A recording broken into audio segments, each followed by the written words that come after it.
Golfers do suffer from constantly buying new golf gloves. All the time. Does your golf glove get sweaty, crusty, or torn? Over and over again. Well, the innovative new Claw glove might be for you. The Claw will outlast, play cooler, and grip better than traditional leather gloves. Side effects may include more greens hit, big payouts from your buddies, and in some cases, shooting your lowest round. I have the power to lower my score with Claw Glove. Go to clawglove.com and see if Claw Glove is right for you.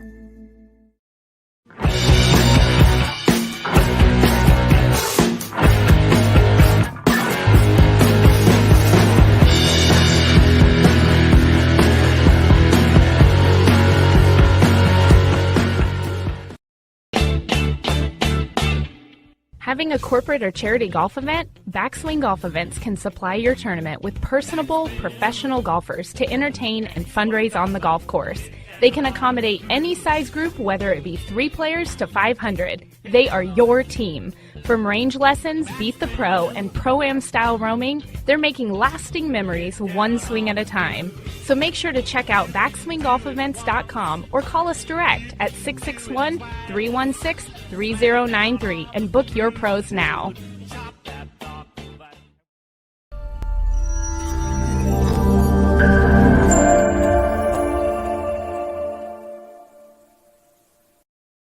Good morning, everyone. Welcome to On Par with Amanda. This week, I am having the one and only Mr.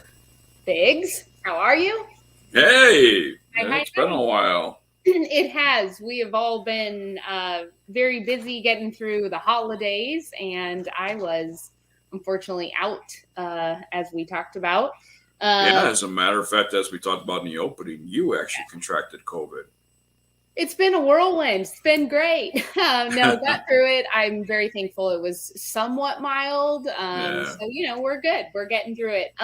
So this week, I wanted you to be on this because in the past, we've talked about, I think you and I have had multiple conversations about players and the way they go about their athletic. We talk a lot about DeChambeau. I'm not the biggest Bryson fan. I never have been. It's never been a secret. But, I think he gets a lot of kind of crap over how he goes about gaining his weight. And I think we saw such an intense movement in weight gain, in strength, and it all happened very quickly, that it would lead a lot of people to believe that he was under the influence of something. We don't know what, but something.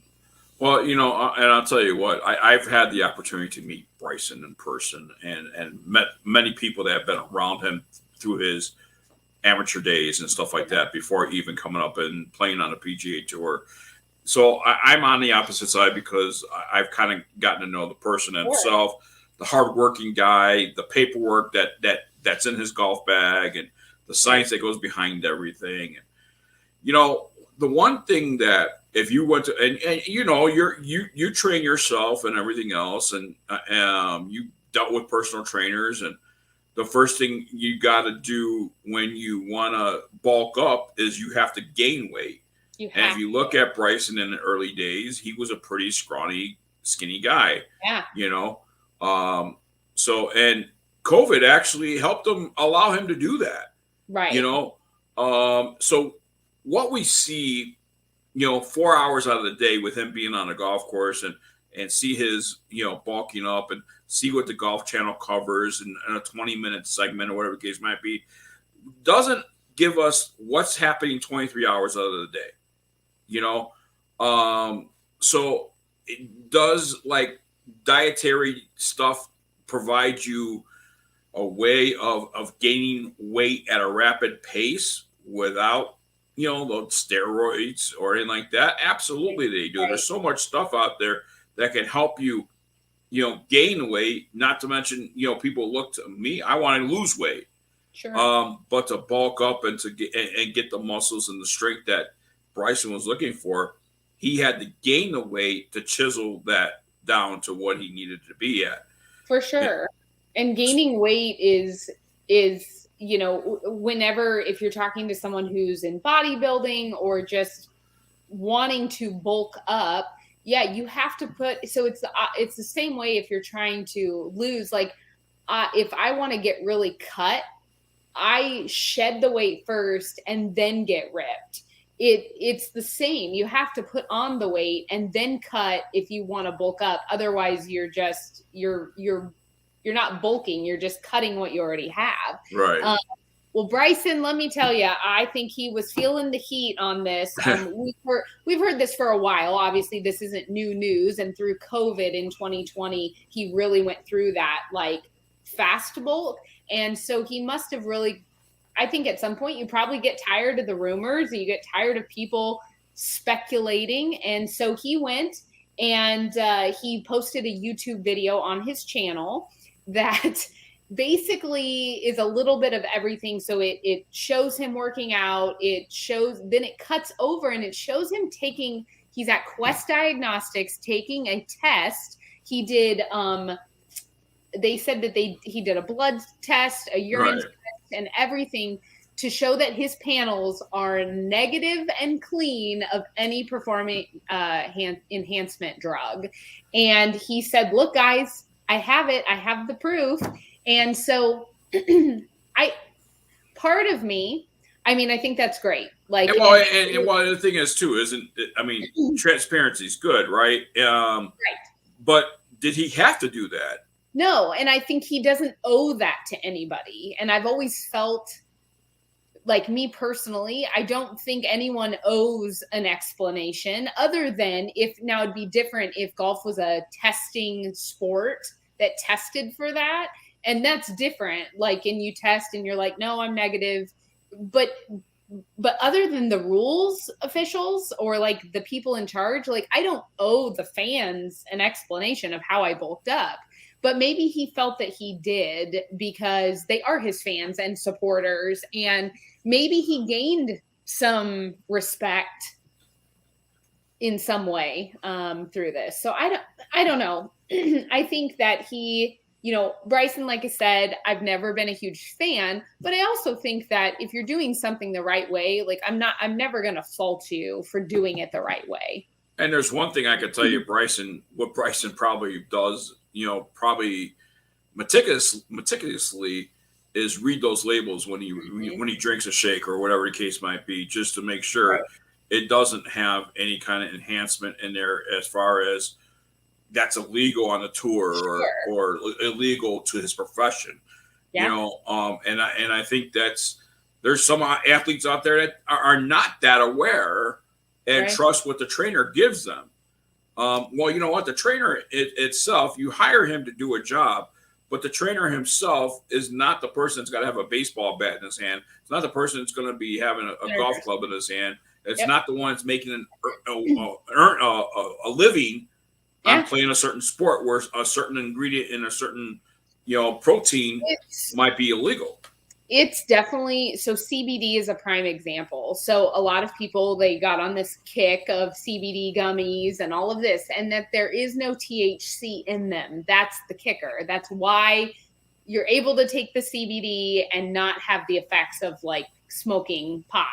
But the thing is, I've had two people in my world or people that I know of that didn't read the label or didn't know the source of where they were getting the gummies from. So they trust the label. Right. But they don't know the actual manufacturer. And there were traces of THC. One failed a drug test and wasn't able to get on a plane. One failed a drug test and literally had to take time off work. Luckily, work didn't fire them, but had to take time off work until they could prove that it was a clean test. So I just think you have to know what you're putting in your body. And Bryson obviously does a really good job of that, to not have anything, that he's not supposed to have. So, I mean, I commend him for that. I think I don't know how I feel about him posting it, but he probably is at the point where he's like, okay, guys. Well, there's trash talking going on and people are doubting on how he, how he bulked up. And one of the things that you got to understand too, weightlifting or bulking up in a golf world is a lot different and probably a different approach than it is if you were bulking up just to bulk up and have a six pack and have muscles, because there are certain muscles that if you bulk up too much and you produce that muscle, that actually can hurt your swing more than it can help your swing. Yeah, if you're limited, so if you've ever seen like a really big guy with a big upper body and a big neck and who is so built, and yeah, you're strong as an ox, but they can't swing a golf club. They can't make a turn, a rotation. And so what I always suggest to people that say, how do I work out correctly for golf? Even if you don't know the 100% proper exercises, I always suggest as every day that you work out, you need to at least go hit 100 golf balls, 50 to 100 golf balls, because it's as your body's changing with the workout, so is your swing. You're still able to swing a golf club. If you take off a month and you work out for a month and you don't hit a golf ball, your body's changes. It might make it very difficult to stay limber enough to do the things you need to do. Well, and not only that, your distances change. 100%. So you certainly can't all of a sudden bulk up or lose weight. No. Like for me, if I lost 100 pounds, my distances are going to change and they're going to increase. Yeah, 100%. If I keep gaining weight, I'm going to decrease my distances. Right. And there is a balance. There's a threshold there where it's like, yeah, if you like gain too much or you lose too much, it can hinder, but there's that sweet spot in the middle that it actually really can help because you're rotating more, you're doing those things a little bit more. I've done it. I've bulked up for a season just to gain a little bit. But like you said, for golf, it's very different than if I was like a bodybuilder trying to bulk up, because I didn't care necessarily about having a six pack. I just wanted to have the core strength and stuff to get through the ball. So. Yep, absolutely. Well, wonderful. Well, I will keep you posted if we hear any more details on DeChambeau. For those of you at home tuning in, thanks again, and we will catch you next week. Until then, keep swinging for par.